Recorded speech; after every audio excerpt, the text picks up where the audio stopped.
What's up, everyone? Reckless Fox here, and we are finally going to do it. We are going to review X-Men Days of Future Past and X-Men Apocalypse. But I will not be alone. Considering the fact that no one in my squad has watched this movie yet, I am going with my boy and my partner of Rangers Live Chat. For those of y'all who don't know, is my boy Ryan, but we call him Dagger Boy. So Dagger Boy, take it away. Well, I'm your boss, so deal with that, Reckless Fox.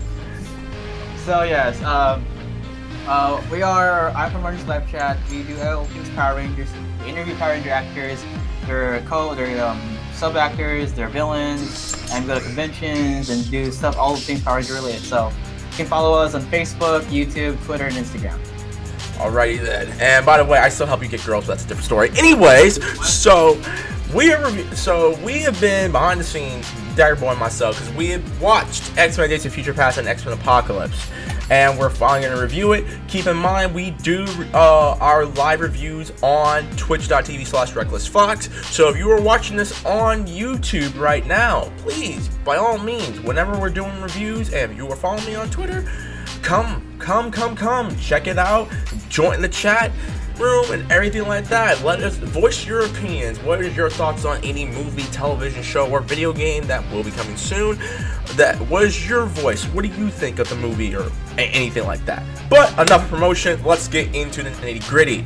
So Bryan Singer has came back and tried his best to fix the timeline or fix the mistakes of Fox with X-Men Days of Future Past. Before we get into it, let us both, Dagger Boy and myself, give you a little history of the premise of the Days of Future Past through the comic books, and then we'll get into the movie. So, Dagger Boy, take it away.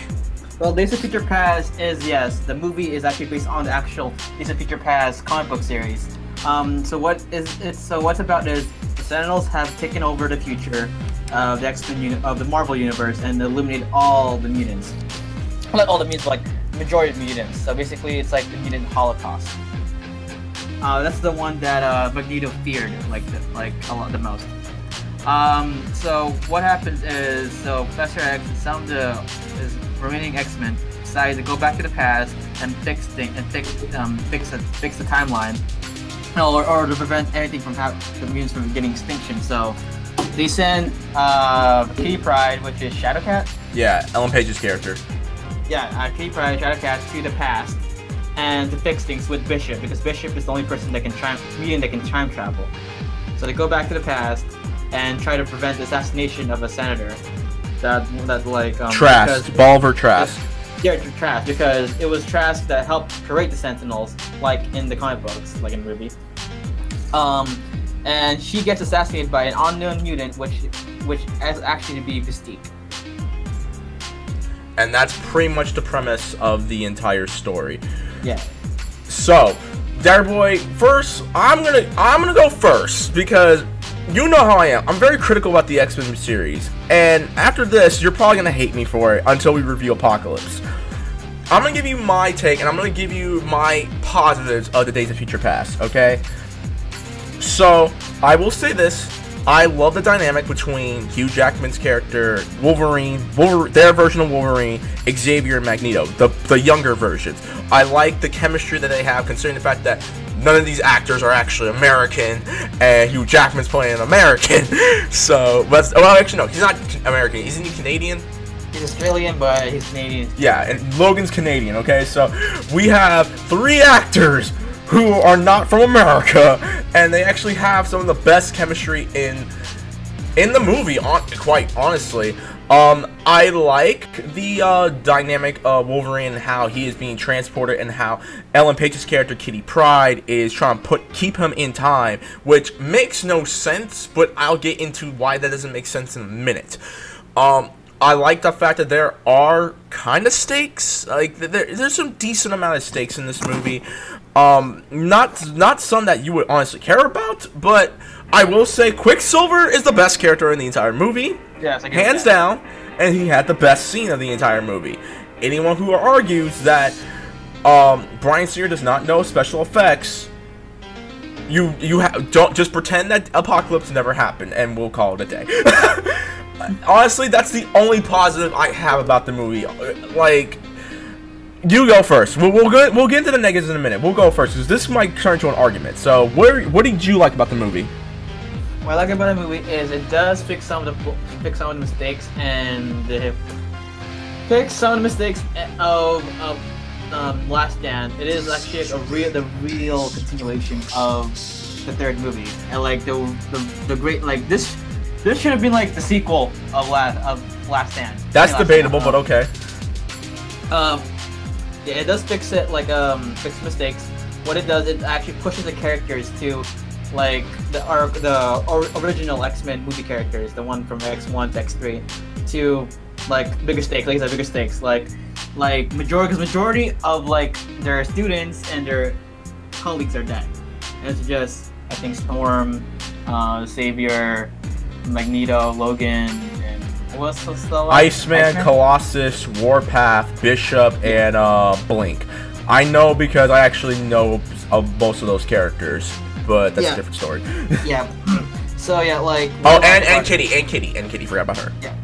What I like about it is like the future, like in the movie, like in the comics, they did justice. Like the future is like looks like the comic book. Like it's bleak.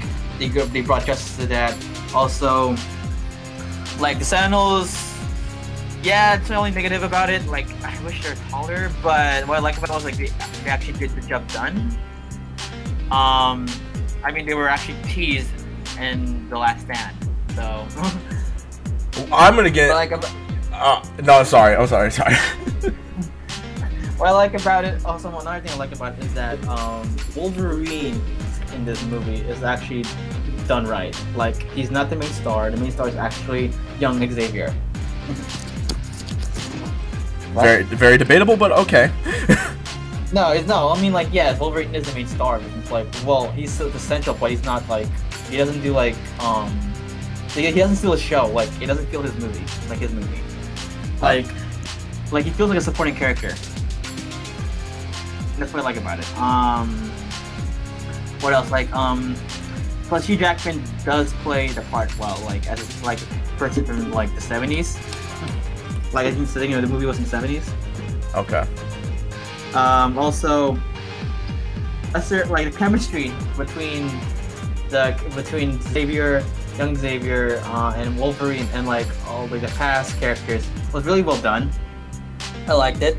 Also, Jennifer Lawrence actually does do a good job as Mystique in this movie. Not like an Apocalypse. We'll talk about it later. We have so much to discuss about Apocalypse, bro. I like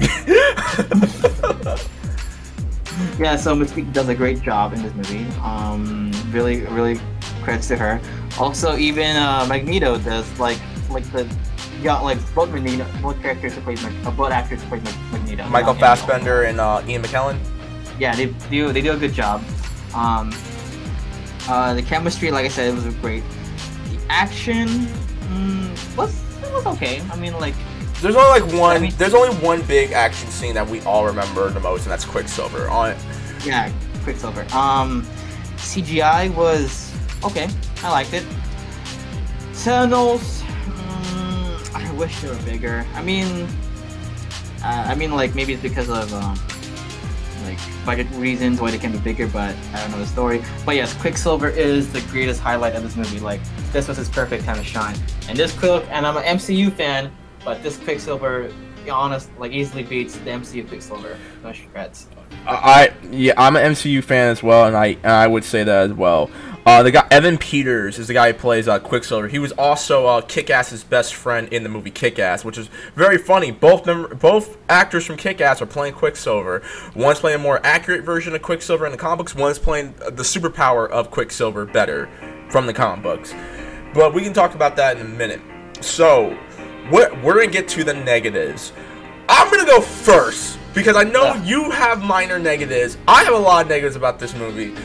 For starters, we talk about how I am not for this argument. I am not going to use the comic books as my defense. Okay, I'm going to use these movies as a whole. I'm going to pretend that I don't know anything about the comic books, and that's the only way I can get through the X-Men movies at this point, except Logan, because Logan's a masterpiece when it comes to the X-Men movies. But I'm going to talk about that later on. You're talking about a movie that would. So let's go back a minute. So the first movie came out in 2000. The second movie came out in 2002, 2003. The third movie comes out in 2005. Bryan Singer, the director of the first two movies, does not come back and actually does Superman Returns, which is awful, but that's a different story. And we got this actor, and we got this director who's doing the X-Men series. At this point, you don't know what the hell is about to happen next. You were sold something and you didn't get it. You didn't get the Sentinels in The Last Stand. You didn't get the Phoenix Saga, because if we're gonna go by, I'm watching this as a movie goer and or like television goer, because you've probably seen the cartoons, so you probably know what the Sentinels look like. You probably know about the Phoenix Force not comic book wise, television wise. You don't know you are probably wondering why that in the hell is Cyclops dead? Why is Xavier dead? How does Magneto lose his powers? And why does Rogue lose her powers? Why does Jean die? And X, Y, and Z. And then you have X-Men First Class that comes out. And First Class, honestly, directed by Matthew Vaughn, is pretty good. I will give that movie the benefit of the doubt. It has problems still, but it does not take away my joy of the movie. Origins comes out. Origins is just straight trash, but we're going to get to that part in a minute. And now you have X-Men Days of Future Past, which bridges the gap between the original series and the new prequel series. Here's my problem with it. Fox thinks that we are stupid. Because, I'm sorry, if you look at this movie as a whole, this movie is why I say the X-Men movie franchise is such a convoluted mess of a franchise. Because you're altering history to get rid of one bad movie. One bad movie. Don't get me wrong, I don't like none of the X-Men movies except First Class, which to a certain extent, and I will excuse Logan because Logan's is on a whole nother caliber. You're trying to get rid of the events of one single movie, but you're also forgetting the fact that we may have watched the first two X-Men movies. Why is Toad in Days of Future Past? Why is he in Vietnam? Why is Wolverine in New York City when he was in Vietnam around that time? And then when he wasn't in Vietnam, he was with Weapon X. And then you find out where he is in the 80s. He's retired. And which then oh god, okay, let me backtrack. The entire movie's a mess because of the fact of how dumb the timeline is and how much they effed up the timeline at the end of the movie. Okay? Why is this and that's number one. Number two, why is it that Wolverine has to be the center character of every single movie? Like, Days of Future Past, honestly, I don't know how the hell is he supposed to go back in time? Because Kitty phases him through time? Like, no. First of all, Kitty, if I'm looking at it, Kitty in the movies has never phased dudes through time. Okay, she can phase through solid objects. You cannot use the argument about how maybe she can physically phase your mind through time. Like, no, fam, you can't do that. Xavier, you can argue saying he can.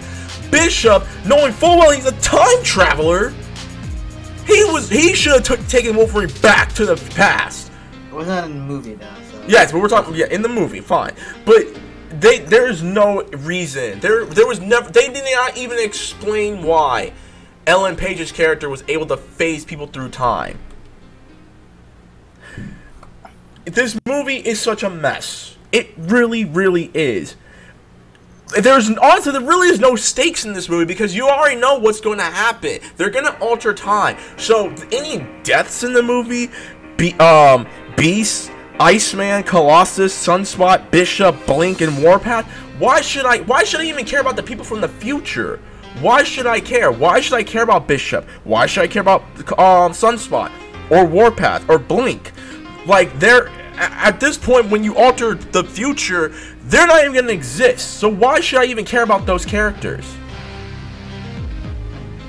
And if I'm looking at the Rogue cut, which I watched, why should I even care about Rogue? How in the hell did she get her powers back? In fact, how in the hell did Magneto get his powers back?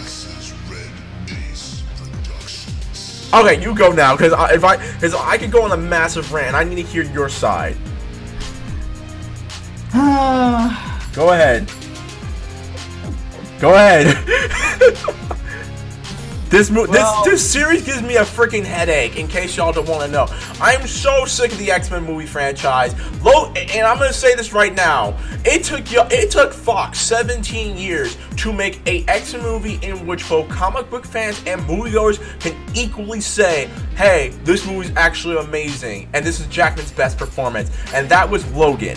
Logan is honestly the best X-Men movie in the franchise because it honestly just says, screw the timeline, screw story, we're making our own thing, we will loosely base it off a comic book and keep material from that comic book, but we're going to make it our own thing.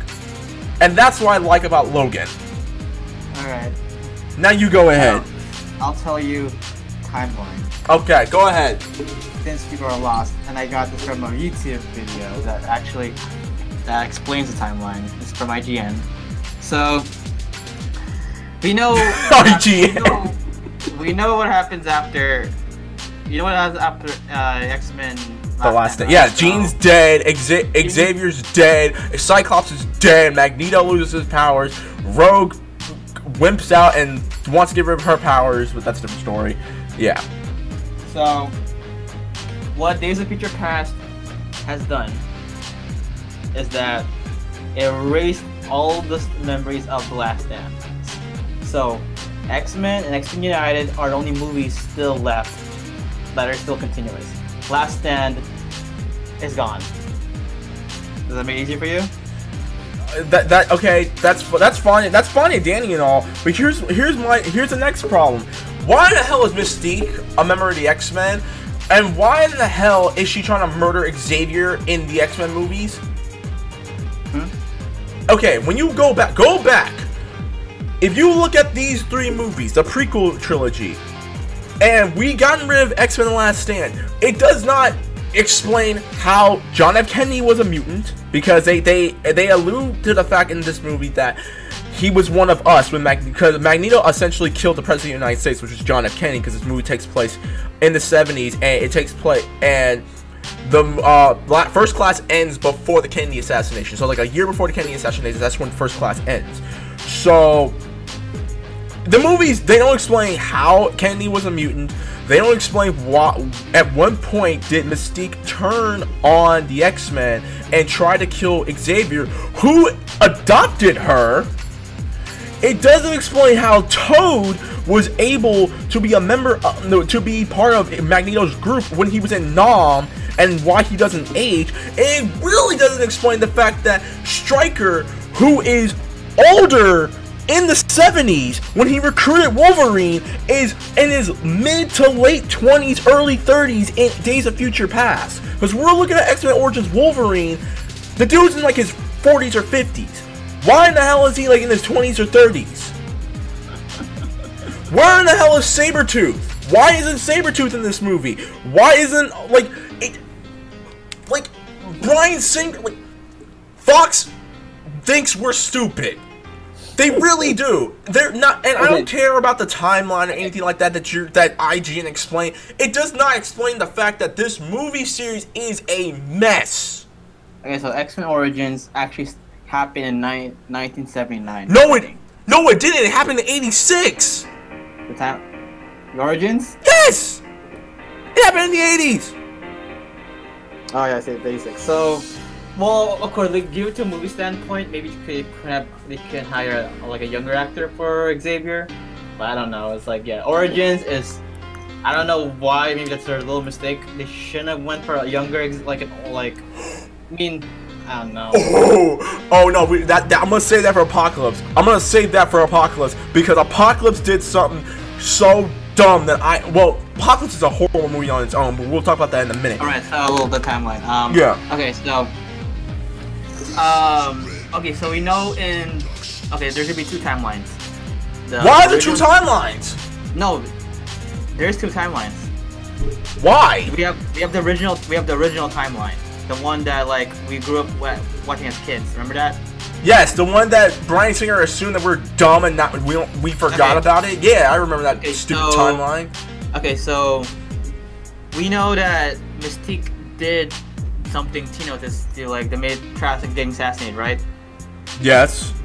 And then I'm surprised why it was not touched more on the original X-Men movies, but I mean maybe that's why the Sentinel program was kind of explained. There is so much that they ain't touched. When you look at the original trilogy, there is so much they ain't touch, especially Days of Future Past. Again, why in that? At no point did Xavier ever talk about how the President of the United States, our youngest President of the United States of America, was a mutant. It doesn't explain that at all.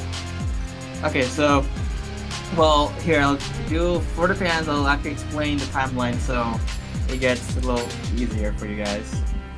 So, in the 1800s, Logan... Okay, no. We're not gonna dive into Logan's time period. We're gonna dive into the time period that we're talking about. We're talking about this trilogy and how it's tying into the original trilogy. Because honestly, there really is not. I don't know how you're able to tie these trilogies together. Because again, this movie makes a complete mess of it. All right, let me explain the new timeline. But first, we have to go back to the old timeline. We're going back to the first 3 movies? Yeah, the first 3 movies. Please. Alright, go ahead. Okay, but I have to mention some of the things that happened in Days of Future Past, so the 80s. So we all know that Mystique did something bad, right? Yeah, she murdered Trask, and then Wolverine had to go back. Before Wolverine got back. So, all the events happening to that is still happening, all the original movies. So when Logan went back, now Mystique knows he's from the future and all this stuff is happening. So Logan kind of changed the outcome for some of the events of the future movies. So X-Men, for somehow X-Men 1 and 2 still happen, but changes a little bit. Still makes no sense.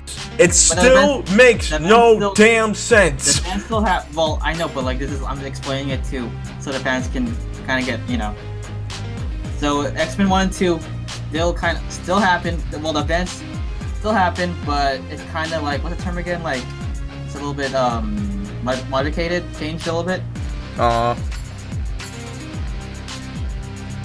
Continue. Yeah, go ahead. Continue. I'm honestly listening because it's like I can crap on this movie all day.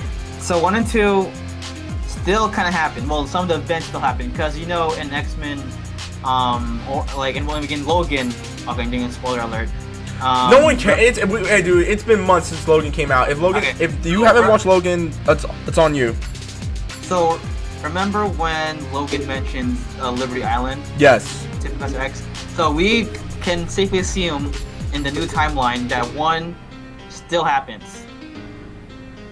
Yes, obviously. And 2 is still gonna have to happen because in the new timeline, Jean Grey and all the people who died from Third are still alive. That's a new timeline. So 1 and 2 is the last still left. So basically, can you still hear me? Yeah, I'm listening, dude. I'm completely listening.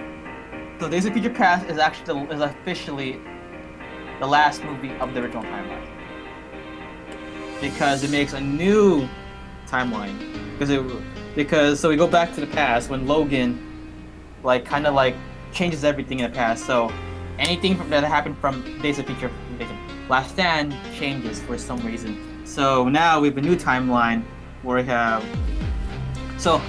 First Class still happens. I can tell you that. Well, yeah, because it was the prequel. Yeah, First Class will still happen, but now the new timeline it goes straight to Apocalypse. So basically, Apocalypse is the first movie of the new timeline. Oh, hold on. Before we continue, you just made me forget this. Did I mention the fact that Wolverine was in Vietnam around this time? Yes. Yes. Okay. So, and you mean to tell me that Xavier, when he opened his school, you mean to tell me he was like, "Hey, yo, yeah, go to Vietnam, go fight, go do what you need." And stuff like why? Like your whole thing is you don't want the world to know about mutants just yet until the time is right. And on top of that, you mean to tell me Trask was able to beat members of the he killed Banshee's dead, Angel's dead, freaking Azazel is dead. First of all, how was Trask able to kill a dude who looks like the devil and who can teleport. How? At no point, you cannot tell me Trask is this smart to kill a dude who can teleport.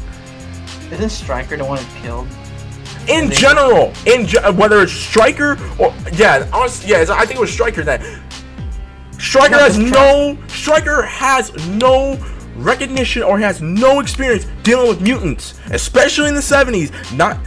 If he's young like this, if he's not as old as he is in X-Men Origins Wolverine, he has no idea what he's dealing with at all.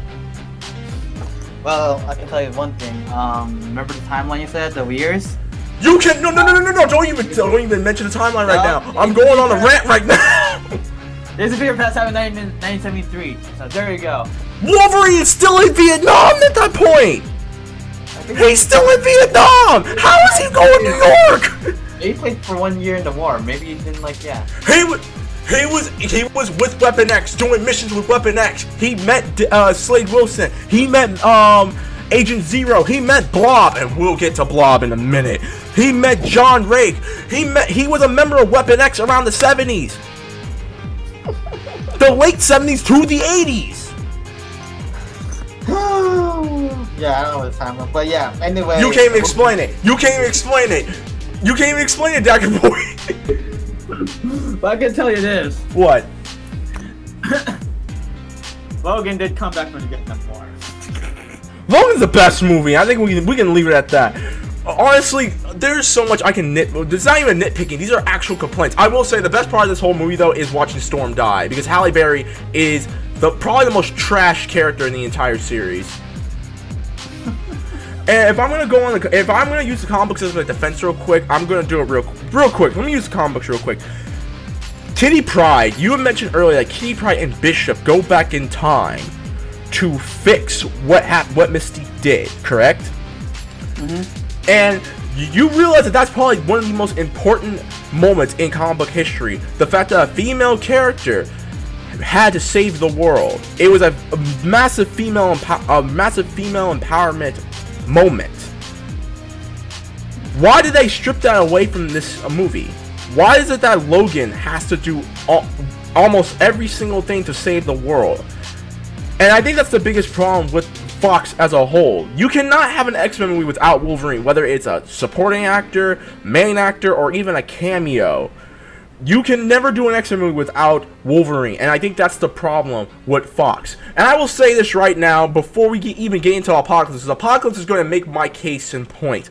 Say what you want about the DC movies, Batman vs. Superman, Man of Steel, and Suicide Squad. They understand continuity. This series does not know continuity. You can complain all you want about how Marvel is all kid-friendly and plays it safe, or you can argue about not kid friendly. Or you can argue about DC playing to the dark and edgy and stuff like that. Fox makes superhero movies that were made by Marvel, that's associated with Marvel, like the X-Men movies. They make it for dumb people. Okay. It's like if you watch AMC shows. That's a different story as a whole, though. I'm not even going to dive into that. But all in all, I'm going to just nip this in the bud. If you like the X-Men series, I have more power to you. I will not bash you for liking the movie franchise. If you can say what you want about Marvel or DC, and you can say that the X-Men series at least does it right.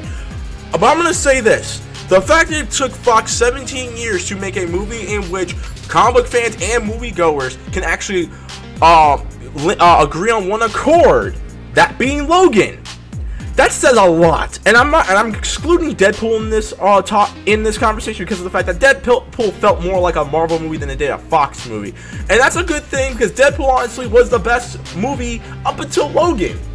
First Class is a decent movie, and I like the movie, but at the same time, it feels more like a movie just with X-Men characters because of the fact that if you look again to the timeline, Mystique's not a member of the X-Men, Havoc was never mentioned in the X-Men movie series, and so forth and so forth. And I think that's the problem. When you look at the movie and when you look at this franchise, you have to go back. And that's the problem, because if you're watching it as a beginner, you're like, wait, this doesn't make sense. This doesn't make sense. This really doesn't make sense. Do you see what I mean, Dagger Boy? The entire series is just, yeah. I'm done. I can't no more. I need to conserve this energy, because when X-Men Apocalypse comes up, we're gonna bash the hell out of that together. All right, no moves Apocalypse, a new timeline now. No, we're gonna get to X-Men Apocalypse in a minute. What do you rate this between 1 and 10? What do you rate this movie? I'm gonna give it. What's up? 7 out of 10. Because I know you really like this movie. Not like I like what I really like. I give it 7. Okay. Despite all my complaints about this movie, I will say that there are moments in the movie that I kind of did enjoy. Okay, I'm not gonna. I love the chemistry between McAvoy, Fassbender, and Jackman. I kind of like Mystique in this movie, and I like the guy who plays Beast. I find it. Quicksilver, bro. Yeah, I love Quicksilver. Obviously, I love Evan Peters as Quicksilver. Yeah, and you know, again, like I find it funny that Xavier in the 70s is a heroin addict. Well, he's not really a heroin addict. He's a suppress my powers addict, and I find that very, very funny. I will say the scene where a young Magneto is taking the Coliseum and moving it into the lighthouse lawn, that was actually pretty dope. I will admit that. Yes, that makes me wish more why can Fox give away their rights to Marvel. Oh yeah, and we're gonna get to that about now. Alone, like the Coliseum, I was like, oh man, what would have been cool if this was actually in the MCU. No, what would have been really cool is Wolverine signed with Captain America, since him and Captain America were running through the 6 in World War II, killing Nazis and saving Magneto. Hence the reason why Captain America actually knows Magneto, but that's a different story. I'm gonna give this movie a 5 out of 10. It's an average movie. If I were to look at, if I knew nothing about the movies or the comic books, I'd be like, okay, it's alright movie. But if I'm gonna look at it as a moviegoer and or comic book fan, this movie, it's not the worst thing I've watched. That is the sequel, which we're gonna talk about in part 2. So. First off, Days of Future Past not the true sequel well, Apocalypse is not the true sequel of Days of Future Past. Days of Future Past is the finale of the original X-Men series. Well, movies. Apocalypse is actually the sequel to what's the second movie? Oh yeah. What's the second movie? X-Men United? Oh, X-Men First Class. Yeah. Oh, if that's the case. Oh, someone's gonna get roasted. I'm about to roast Bryan Singer in the net. All right. Because remember the new movie of the Phoenix Force? We're gonna no. We're gonna save that. We're gonna save that for part 2. So for those of y'all who are watching this on YouTube, we're going to do it to be continued, and we are going to review X-Men Apocalypse. So please be sure to like, share, comment, and subscribe to my channel, and please subscribe to Rangers Live Chat. Link in the description box will be below, and follow them on Facebook. They do a lot of amazing stuff. Please follow them. Our weekly show, Rangers Talk. Yes, every week. Where we see Reckless Fox have a rant. Yeah, you think me ranting about this is bad? You have not seen nothing yet. You haven't seen my rant about Power Rangers. This guy loves Power Rangers in the heart. Like, he will rant any negative he sees. You're dang on right. So until then, I'm not even gonna tell you my slogan, because you're about to watch part 2 right after this. So deuces.